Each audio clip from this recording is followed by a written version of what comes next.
Chers amis, lorsque nous avons commencé cette année 2020, nous nous sommes évidemment souhaités de bons vœux. Nous avons souhaité les uns les autres une bonne année, comme le veut la tradition.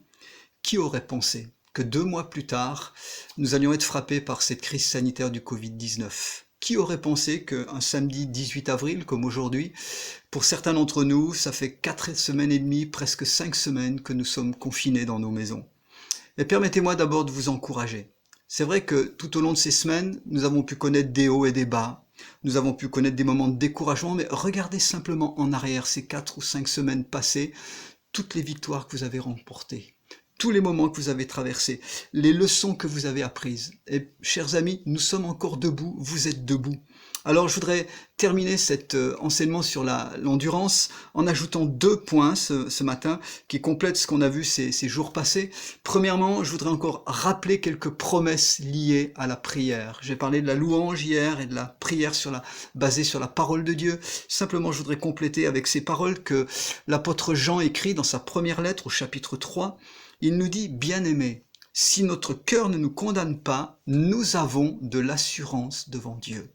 Nous avons de l'assurance devant Dieu. Et il continue, quoi que ce soit que nous demandions, nous le recevons de lui parce que nous gardons ses commandements et parce que nous faisons ce qui lui est agréable. Je répète, quoi que ce soit que nous demandions, c'est bien écrit comme ça, nous le recevons. Mais il y a 2 conditions. Parce que nous gardons ses commandements et parce que nous faisons ce qui lui est agréable. Garder dans son cœur, faire, agir en conformité.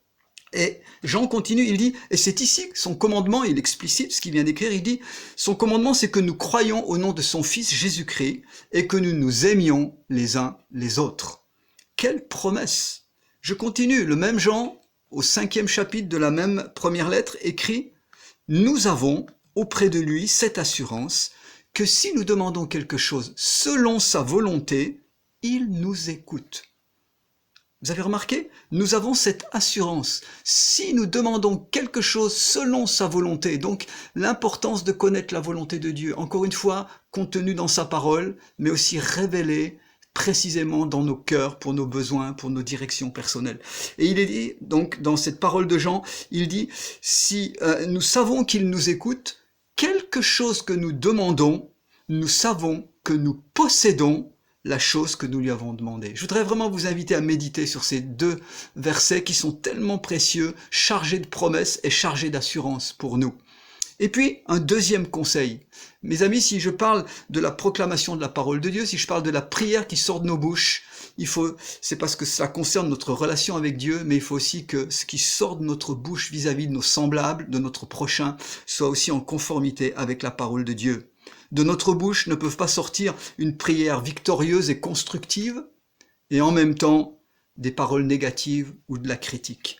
Permettez-moi d'attirer encore votre attention sur un texte. Dans Ephésiens 4, au verset 30, il est écrit « N'attristez pas le Saint-Esprit de Dieu, par lequel vous avez été scellés pour le jour de la rédemption. » N'attristez pas le Saint-Esprit.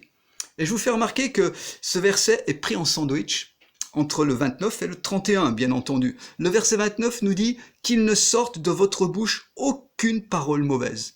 Mais s'il y a lieu, une bonne parole qui sert à l'édification et communique une grâce à ceux qui l'entendent. Voyez-vous, ce qui sort de votre bouche, ce ne soit pas mauvais, mais que ça communique une grâce. Et puis le verset suivant, que toute amertume, toute animosité, toute colère, toute clameur, toute calomnie, toute espèce de méchanceté disparaissent du milieu de vous. Voyez combien le fait de ne pas attrister l'esprit est lié à la qualité des paroles que nous allons dire sur les autres ou aux autres. Et combien j'insiste là-dessus, parce que nous voulons vivre une vie remplie du Saint-Esprit, riche du Saint-Esprit, c'est une clé. Donc entretenons nos cœurs avec la louange vers Dieu, bien sûr, mais aussi sachons en direction de nos proches aimer, bénir, pardonner, encourager, édifier, partager l'espérance qui habite en nous. Et puis dans nos moments secrets avec Dieu, ouvrons-lui notre cœur pour tout ce que nous ne comprenons pas. Mais sachons tellement maîtriser notre langue. Vous percevez, bien-aimés, qu'il se passe quelque chose d'inhabituel dans notre monde actuellement.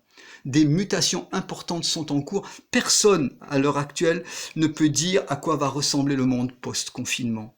Mais je voudrais vous dire, grandissons en endurance et en espérance, parce que la mission de Dieu continue. Et dans les temps dans lesquels nous sommes, tout ça est excitant.